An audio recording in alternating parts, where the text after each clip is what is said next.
Et salut tout le monde, c'est Boba Fett Studio et aujourd'hui on se retrouve pour une nouvelle vidéo. Et ça va être la présentation d'un mock qui a été fait pour le concours de SW Geek. Donc je pense que je vais mettre les règles en vidéo. Là je vais pas vous les dire parce que honnêtement je ne les connais pas par cœur en fait. Donc ce mock c'est un mock Star Wars Battlefront. Peut-être qu'on le reconnaît pas très bien, mais c'est un mock sur Sulust.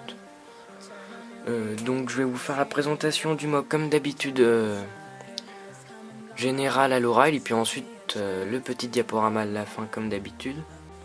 Donc dans ce mock Star Wars Battlefront, on peut très bien apercevoir le petit AT-AT avec le petit camper au-dessus avec son fusil à impulsion. Donc avec une liaison là-bas, j'ai essayé de faire une liaison, je sais pas si c'est très bien fait, mais la liaison c'était pas le truc le plus facile à faire. Donc avec la TAT et la liaison on peut se douter qu'on est en attaque des marcheurs. Donc pour ceux qui connaissent ils reconnaîtront. Alors pour les personnages en armée on a les impériaux et les rebelles. Donc chaque camp j'ai mis des héros. On a Dark Vador dans le camp impérial. On a aussi Bossk. Et on a Boba Fett qui est ici. Voilà, après dans le camp rebelle, on a Han Solo qui s'est littéralement pété la tête. J'avais même pas vu avant la préparation du mock. Allez. Donc Han Solo, Chewbacca,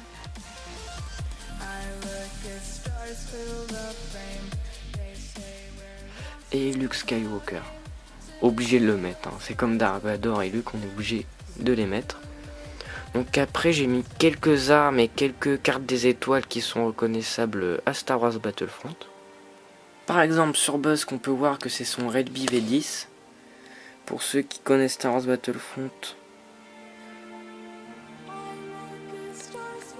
Après là-bas vous pouvez voir un T-21B avec une petite bombe de Bacta.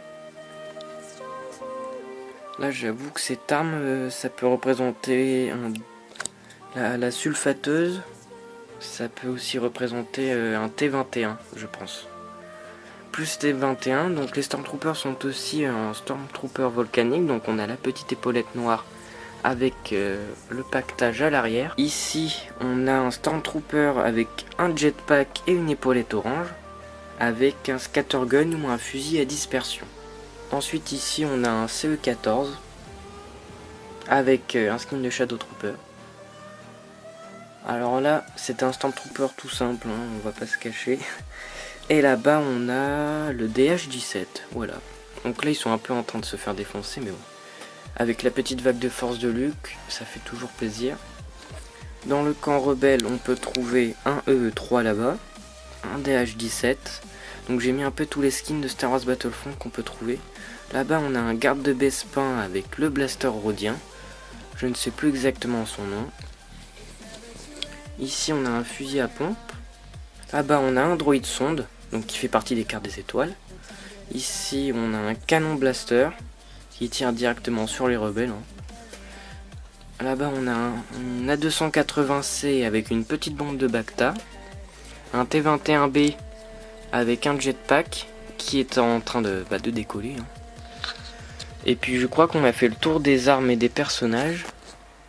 J'avais aussi oublié de vous montrer le petit Stormtrooper volcanique avec la roquette. D'ailleurs je suis très fier de cette roquette, je la trouve vachement bien faite comparée au jeu. Et on a aussi cette petite cuve d'eau, je me demande même si c'est pas de la Bacta, qu'on peut voir dans le jeu, sur Sulust. Ensuite on a nos deux petits bunkers. Donc là-bas il est clairement vide, voilà, je vous le dis. En fait je n'avais plus de pièces, c'était là toutes les pièces que vous voyez, c'était toutes les pièces gris foncé que j'avais. Parce que je sais pas si on s'en rend compte, mais ça fait quand même un paquet de plaques. Là-bas on a aussi un petit truc du Sulust. Je pourrais pas vous dire le nom. Ici on a un petit bunker avec Boba Fett et son lance-flamme. Donc le bunker a un peu été revisité, parce que normalement on n'a pas des rangées de blasters ici. On n'a pas tout ça. Petit truc ici avec les bobines. ça non plus. Hein. C'était juste parce que je voulais remplir le bunker, je voulais pas le laisser vide. On a aussi un petit effet comme ça sur les murs, que j'ai fait aussi de ce côté. On a l'explosion de la roquette, ici, qui est tirée de là-bas. Hein. On a la liaison, on a aussi quelques petites sortes de cargaisons, hein, ici, de blocs. On a aussi, alors la petite structure ici, ça n'est pas dans le jeu, je pense. Il y a un pont dans le jeu, mais il n'est pas du tout comme ça. C'est moi qui ai voulu le faire comme ça. Je le trouvais très classe. Puis à un moment, il fallait bien qu'il traverse quand même. Hein. Voilà. Et puis je crois que c'est tout pour la présentation du MOC. Voilà, donc avant de vous laisser avec le diaporama, j'ai refait quelque chose qui vous avait beaucoup plu dans mon MOC sur Scarif. C'était le petit Boba Fett caché. Voilà, donc vous l'avez peut-être déjà vu. C'est tout à fait possible.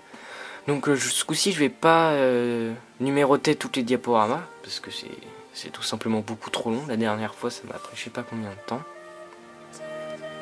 Là, il n'y aura pas besoin de les numéroter, c'est très facile de me le dire en fait. C'est comme si vous disiez le Boba Fett est à côté de la liaison, il est dans le bunker. Alors il est visible, je suis pas fourbe à ce point là, par exemple je suis pas allé le mettre là-dedans. Hein. Il est tout à fait visible. C'est comme si je vous disais il est à côté de Bossk, par exemple, hein, ce sont que des exemples, voilà, donc c'est pour vous faire comprendre qu'il n'y aura pas besoin de les faire numéroter. Donc j'espère que cette vidéo vous aura plu, que ce MOC vous aura plu. N'hésitez pas à aller voir la chaîne de SW Geek qui a fait le concours. Hein. C'est grâce à lui que vous avez entre guillemets cette vidéo. Et bonne chasse au petit Boba Fett. Voilà. C'était Boba Fett Studio.